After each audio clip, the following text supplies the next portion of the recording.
Hey, how are you today? Welcome to another edition of the Next Evolution Athletics Q&A segment.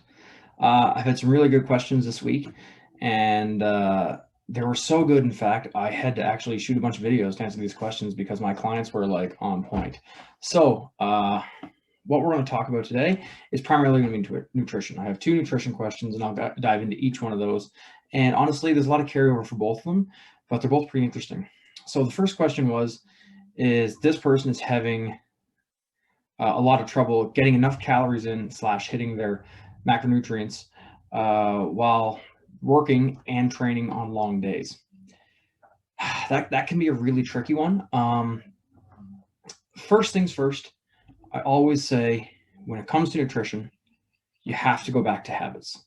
You have to create the habits necessary to get you to where you want to go. So for me, when I have a long day of training, the day before, I prep my food. Now, sometimes I have 3 or 4 days in a row that they're super long for work because, I'm in the home office and then I'm at the gym and then, I've got a rugby team. So I'm a dad, like there's all kinds of things you have to juggle. So there might be a day where you have to like meal prep for 2 or 3 days in advance. And you might have to have 2, maybe 3 prep days a week, depending on your schedule. So I find that is super easy to get all your meals prepped for 2 or 3 days. And that way you don't have to think. It's just pick them up and go. But that, again, comes back to habit. You have to have the ability to meal prep.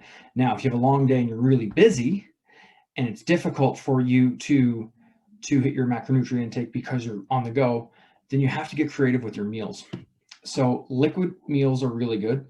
So having 2 or 3 shakes just to get your calories in there while you're working and doing your thing is a strategy I've implemented with some people before. I had a couple hockey players that had to gain weight in the off season, and they were working landscaping 8 to 12 hours a day and then training an hour or 2 at night, depending on the day, obviously. And some of these guys had a hard time putting on weight on a good day. And I remember having one of the guys, I managed to put 15 pounds on him in one summer. And it was mainly because he took food everywhere. He had a lot of shakes, a lot of protein shakes. Now, again, this is not the best way to do it. I'm a big believer in whole foods, but there's just sometimes you got to get calories in you. If you're a relatively lean dude and you have a very active lifestyle, man, you got to eat. If you want to gain weight for size, you got to eat. So that's a big deal. Having liquid meals and having easily quick meals that you can go with, like the classic peanut butter and jam sandwich. If you're a person that's relatively lean and you got to get carbohydrates, fat, and a little bit of protein in you, boom, that's one quick way to do it. It can be a super quick, high dense caloric way to get food in you fast. There's also the classic gainer shakes. You have breakfast, you make a classic gainer shake. There's literally a million of these on the internet. So find one that you like and go with it. My classic would always have something like oats, banana, peanut butter, protein, and something else. So these liquid foods, meals are really easy when you're on the road. So that's another thing. But it does come back to you have to plan in advance. It's hard. Not going to lie to you. But honestly, getting 2 or 3 prep days in a row makes everything super, super easy. Sorry, not in a row, in a week. It makes everything way easier. It's less thinking, batch cooking, all your meals are prepped, takes you about 2 hours to do everything, and you're good for 3 days. It's awesome. So that's the first question. So I hope that helps. The second question was, this individual is having trouble hitting the 1 gram per pound of body weight, 1 gram of protein per pound of body weight in a caloric restriction. Now, I've never had a problem with eating, so I always find these questions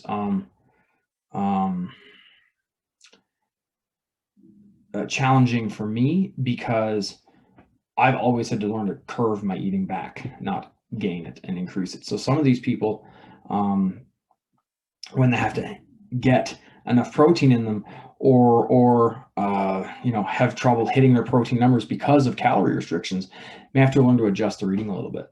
So a couple good tricks. What I said before, you've got to prep. You've got to get in the habit of prepping, and you've got to do it consistently. That's a huge one.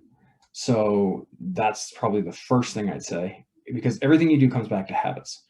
And if you're trying to do something and you find it super challenging, a lot of the times it's because you don't have the habits in place yet.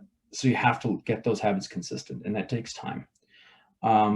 But this person was kind of tired of eating chicken breast. Yeah, that can be pretty bloody boring. So the reason why people pick chicken breast a lot is because it's a relatively lean meat. It's an easily accessible meat.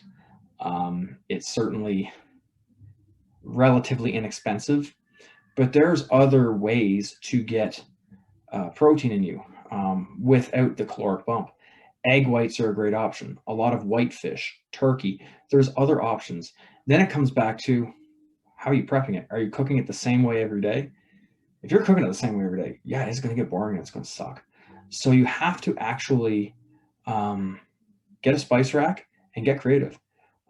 Take cooking lessons. That, I honestly believe cooking lessons are some of the most underrated tools for nutrition.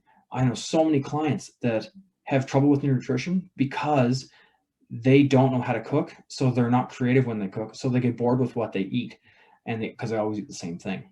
Now me, I can eat 90% of the same meals all the time.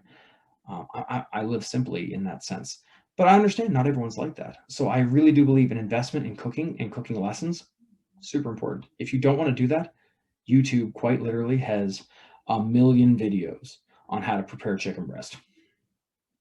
Pick one, try something different, and then just use the calories that you're in the ingredient list.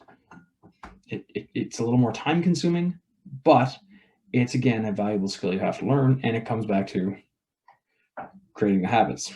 So I've really enjoyed those questions. Those were really good, and I've got like 4 or 5 more that are just as fun. So I hope you enjoyed that. If you guys have any questions, comments, please don't hesitate to drop me a message, put it in the comments below. I've got more of these coming because it's super fun. Other than that, get your strong on. Have a great day.